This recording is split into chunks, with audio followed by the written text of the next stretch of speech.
Good morning students. आज हम समष्टि अर्थशास्त्र में हम अध्ययन करेंगे सेका बाजार नियम के बारे में।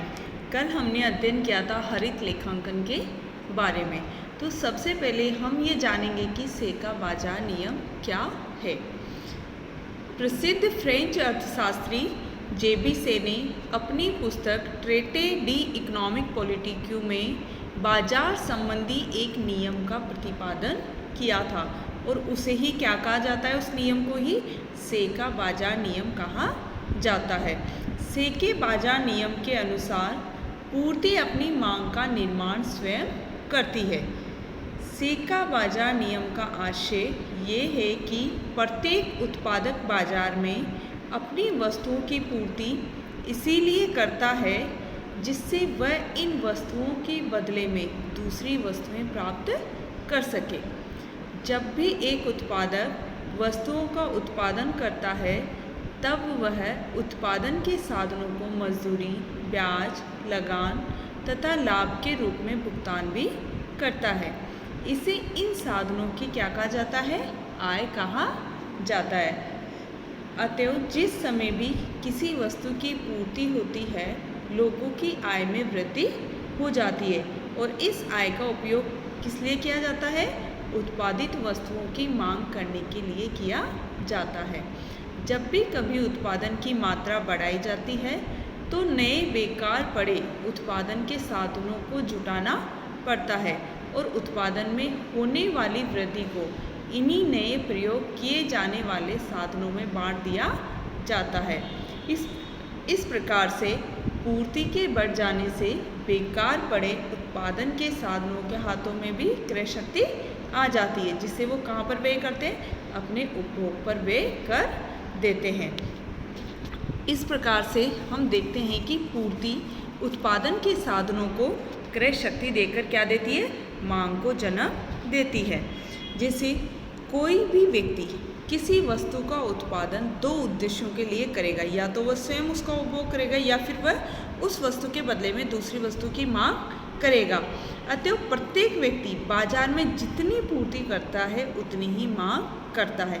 इस प्रकार से इस नियम के अनुसार मांग और पूर्ति सदैव एक दूसरे के समान रहते हैं। अब है इसकी मान्यताएं।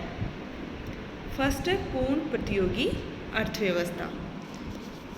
सभी बाजारों में पूर्ण प्रतियोगिता पाई जाती है इस नियम के अनुसार।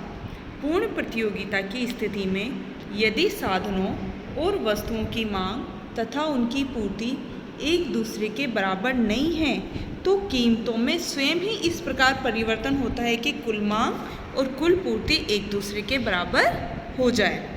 लोचशील कीमतें, मजदूरी तथा ब्याज की दर लोचशील होनी चाहिए। यदि मांग पूर्ति से कम है तो क्या कम हो जाएगी, कीमत कम हो जाएगी तथा मांग बढ़कर पूर्ति के बराबर हो जाएगी। यदि देश में मान लो बेरोजगारी है तो क्या होगा, मजदूरी कम हो जाएगी जिससे रोजगार की मात्रा में वृद्धि होगी। मुद्रा केवल एक आवरण है। मुद्रा वस्तुओं के विनिमय का केवल क्या है, एक साधन मात्र है। वास्तव में वस्तुओं का विनिमय वस्तुओं से ही होता है। मुद्रा का कार्य केवल वस्तु विनिमय को सरल बनाना है, इसलिए मुद्रा क्या है, एक आवरण मात्र है। धन संचय का न होना। सारी की सारी मुद्रा व्यय कर दी जाती है, अर्थात किसी प्रकार का संचय नहीं किया जाता, क्योंकि या तो मुद्रा को उपभोग पदार्थों पर खर्च कर दिया जाता है और अगर उपभोग पदार्थों पर खर्च नहीं किया जाता है तो उन्हें पूंजीगत पदार्थों पर खर्च कर दिया जाता है। इसी वजह से बचत और निवेश एक दूसरे के बराबर होते हैं। राज्य के तटस्थ होने की नीति। सेका बाजार नियम ये मानता है कि राज्य की ओर से किसी भी प्रकार का आर्थिक क्षेत्र में हस्तक्षेप नहीं होता है। बाजार का विस्तृत आकार। बाजार का आकार विस्तृत है। वस्तुओं की मात्रा में जितनी वृद्धि होती जाएगी उतना ही बाजार का आकार क्या होता जाएगा, बड़ा होता जाएगा। श्रम तथा पूंजी के लिए अनंत अवसर। अर्थव्यवस्था में पूंजी तथा श्रम की पूर्ति कैसी मानी गई है, पूर्णतया लोचदार मानी गई है, अर्थात पूंजी और श्रम की मात्रा को उद्यम अपने अनुसार कितना भी बढ़ा सकता है। दीर्घकाल, सेका बाजार नियम केवल दीर्घकाल की स्थिति में ही लागू होता है, ये अल्पकाल की स्थिति में लागू नहीं होता। उसके कई कारण हैं, जैसे अल्पकाल में सामान्य उत्पादन तथा आंशिक सामान्य बेरोजगारी क्या है, संभव होते हैं। इसीलिए सेका बाजार नियम दीर्घकाल की मान्यता पर आधारित है। उपभोक्ता अधिमान के अनुसार उत्पादन हमेशा उपभोक्ताओं की पसंद के अनुसार किया जाता है, इसीलिए जितना उत्पादन होता है वह अवश्य खरीद लिया जाता है। अब है सेके बाजार नियम की व्याख्या। इसकी व्याख्या हम दो तरह से करेंगे, एक तो वस्तु विनिमय अर्थव्यवस्था में और दूसरा मौद्रिक अर्थव्यवस्था में। तो फर्स्ट वस्तु विनिमय अर्थव्यवस्था में सेका नियम। अब इसमें जैसा कि हैंसन ने कहा है, पूर्ति अपनी मांग का निर्माण स्वयं करती है। इसका अर्थ यह है कि प्रत्येक उत्पादक बाजार में वस्तुएं इसीलिए लाता है जिससे वह दूसरी वस्तुओं से उन्हें बदल सके। अर्थात सेका नियम वस्तु विनिमय अर्थव्यवस्था में अवश्य ही लागू होता है।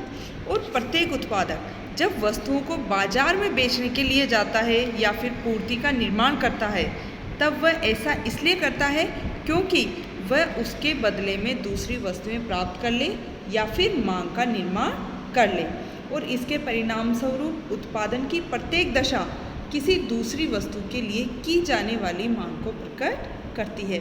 इसका कारण यह भी है कि कोई भी व्यक्ति वस्तुओं का उत्पादन या तो अपने निजी उपयोग के लिए करेगा या फिर उसके बदले में दूसरी वस्तुएं खरीदने के लिए करेगा, और इसका परिणाम ये होता है कि वस्तु विनिमय अर्थव्यवस्था में किसी वस्तु की पूर्ति सदैव ही दूसरी वस्तुओं के लिए की जाने वाली मांग का प्रतीक होती है।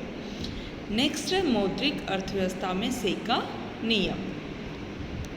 जैसा कि सेका नियम मौद्रिक अर्थव्यवस्था में भी लागू होता है।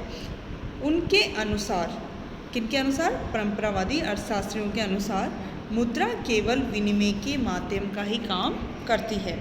अतः जब एक उत्पादक अपने उत्पादन को बेचकर मुद्रा के रूप में आय प्राप्त करेगा तो वह उस मुद्रा को दूसरी वस्तुएं तथा सेवाएं खरीदने के लिए खर्च कर देगा। इस प्रकार मांग का निर्माण होगा और वह कुल पूर्ति के बराबर हो जाएगी। इसे हम इस चित्र के द्वारा समझेंगे मौद्रिक अर्थव्यवस्था में सेके नियम को। जैसा कि मान लो एक देश में एक वर्ष में 100 करोड़ रुपए का उत्पादन, जिसे हम कुल पूर्ति भी कह सकते हैं, वो होता है। अब उत्पादन हमने किया तो उत्पादन के साधनों की आय में 100 करोड़ रुपए की वृद्धि होगी और वे 100 करोड़ रुपए की आय को कुल पूर्ति खरीदने में खर्च कर देंगे। तो वो खर्च कर देंगे तो इससे क्या होगा, कुल मांग में 100 करोड़ रुपए की वृद्धि होगी। अर्थात कुल पूर्ति अपनी मांग का स्वयं निर्माण कर लेती है और कुल मांग के कारण राष्ट्रीय आय फिर से कहाँ पहुँच जाती है, उत्पादकों के पास पहुँच जाएगी और वे दूसरे वर्ष 100 करोड़ रुपए का उत्पादन कर सकेंगे। इस प्रकार से ये एक चक्रीय प्रवाह चलता रहेगा। अब है सेके बाजार नियम की आलोचना। जैसा कि फर्स्ट है सामान्य अति उत्पादन संभव है सेके बाजार नियम में। जैसा कि लॉर्ड केंज ने कहा है कि अर्थव्यवस्था में क्या अति उत्पादन संभव है, क्योंकि केंज के अनुसार कुल मांग उपभोग मांग तथा निवेश मांग के द्वारा निर्धारित होती है और आय का वह भाग जो उपभोग नहीं किया जाता और वह बचा लिया जाता है। यदि इस बचत को पूरी तरह निवेश कर दिया जाए तब तो कुल मांग कुल पूर्ति के बराबर होगी, लेकिन ऐसा होना आवश्यक नहीं है, क्योंकि बचत करने वाले व्यक्ति और निवेश करने वाले व्यक्ति दोनों क्या होते हैं, अलग अलग होते हैं। इसीलिए हमेशा ये जरूरी नहीं है कि कोई व्यक्ति बचत करे तो वो उसे जरूर ही या अवश्य ही निवेश करेगा। नेक्स्ट सामान्य बेरोजगारी संभव है। अब लॉर्ड केंज ने यह आलोचना की है कि सामान्य बेरोजगारी संभव नहीं है सेके नियम के अनुसार तो, लेकिन केंज के अनुसार सामान्य बेरोजगारी संभव है। यदि किसी अर्थव्यवस्था में सामान्य बेरोजगारी पाई जाती है तो वहाँ नगद मजदूरी कम हो जाएगी और नगद मजदूरी कम होने के कारण रोजगार की मात्रा अधिक होगी और इसके फलस्वरूप सामान्य बेरोजगारी की स्थिति समाप्त हो जाएगी तथा पूर्ण रोजगार की स्थिति उत्पन्न हो जाएगी। ये तर्क दिया है प्रोफेसर पिगू ने। नेक्स्ट है स्वतः समन्वय का अभाव। से के नियम की ये धारणा भी क्या है, गलत है। किसके अनुसार? केंज के अनुसार, क्योंकि केंज के अनुसार अर्थव्यवस्था में स्वतः समन्वय, से के नियम के अनुसार तो अर्थव्यवस्था में स्वतः समन्वय आ जाता है, जबकि स्वतः समन्वय उस समय होता है जबकि मांग और पूर्ति स्वयं ही अपने आप को समन्वित कर ले अथवा जो बचत हो उसका निवेश कर दिया जाए। लेकिन केंज के अनुसार ये आवश्यक नहीं है कि कीमत में परिवर्तन होने से मांग तथा पूर्ति में अवश्य ही परिवर्तन हो। नेक्स्ट, से का नियम तर्कपूर्ण नहीं है। से का नियम तर्क की दृष्टि से गलत है, क्योंकि से का नियम ये तर्क देता है कि कुल मांग सदैव इतनी होगी जिससे उत्पादित वस्तुओं को खरीदा जा सके, जबकि केंज के अनुसार ये उचित नहीं है। नेक्स्ट, बचत तथा निवेश में संतुलन। से के नियम के आधार पर परंपरावादी अर्थशास्त्रियों ने ये माना है कि बचत और निवेश में सदैव संतुलन पाया जाता है, जबकि केंज के अनुसार से के नियम की ये मान्यता गलत है। उन्होंने कहा कि यह आवश्यक नहीं है कि बचत और निवेश करने के निश्चय एक दूसरे के समान हो। नेक्स्ट है, मुद्रा केवल विनिमय का साधन नहीं है। जैसा कि से के नियम में परंपरावादी अर्थशास्त्रियों ने माना है कि मुद्रा क्या है, केवल विनिमय के साधन के रूप में ही कार्य करती है, जबकि ऐसा नहीं है। ये तो परंतु केंज और दूसरे अर्थशास्त्रियों ने ये माना है कि ये धन संचय के रूप में भी कार्य करती है। नेक्स्ट, राज्य हस्तक्षेप की आवश्यकता। से का नियम ये मानता है कि राज्य को आर्थिक क्रियाओं में हस्तक्षेप नहीं करना चाहिए, लेकिन केंज ने इसकी कटु आलोचना की है और केंज के अनुसार निर्धनता और बेकारी सामाजिक और आर्थिक कुरीतियों का क्या है, फल है। तो एक और धन का आधिक्य है और दूसरी ओर धन का अभाव तथा गरीबी, तो ये क्या है, असमानता का नतीजा है। तो अर्थव्यवस्था में इससे क्या होगा, असंतुलन की स्थिति उत्पन्न होगी और मांग तथा पूर्ति बराबर नहीं हो पाते और निवेश में कमी रह जाती है, जिससे अर्थव्यवस्था में अति उत्पादन और बेरोजगारी की समस्याएं उत्पन्न होती है। इसीलिए केंज का यह मत है कि सरकार को आर्थिक क्रियाओं में अवश्य ही हस्तक्षेप करना चाहिए। नेक्स्ट है, दीर्घकालीन संतुलन पूर्ण प्रतियोगिता की अवास्तविक धारणा। से का नियम पूर्ण प्रतियोगिता की अवास्तविक धारणा पर आधारित है। पूर्ण प्रतियोगिता की अवस्था में ही उत्पादन के साधन लोचशील होते हैं, लेकिन वास्तव में ये धारणा क्या है, काल्पनिक है, क्योंकि वास्तविक जीवन में तो पूंजीवादी अर्थव्यवस्था में भी अपूर्ण प्रतियोगिता अथवा एकाधिकार की स्थिति पाई जाती है। नेक्स्ट है, दीर्घकालीन संतुलन। से का नियम किस धारणा पर आधारित है, दीर्घकालीन की धारणा पर। से का नियम केवल दीर्घकाल की स्थिति में ही लागू हो सकता है, जबकि केंज के अनुसार दीर्घकालीन संतुलन के स्थान पर अल्पकालीन संतुलन का हमारे जीवन में अधिक महत्व है, क्योंकि दीर्घकाल में तो हम सब मर जाएंगे। नेक्स्ट, अल्प रोजगार संतुलन संभव है। से के नियम के अनुसार संतुलन की अवस्था केवल पूर्ण रोजगार की स्थिति में ही संभव है, किंतु केंज के अनुसार संतुलन की अवस्था अल्प रोजगार की अवस्था में भी संभव हो सकती है। नेक्स्ट है, आंशिक संतुलन के निष्कर्षों को सामान्य संतुलन पर लागू करना।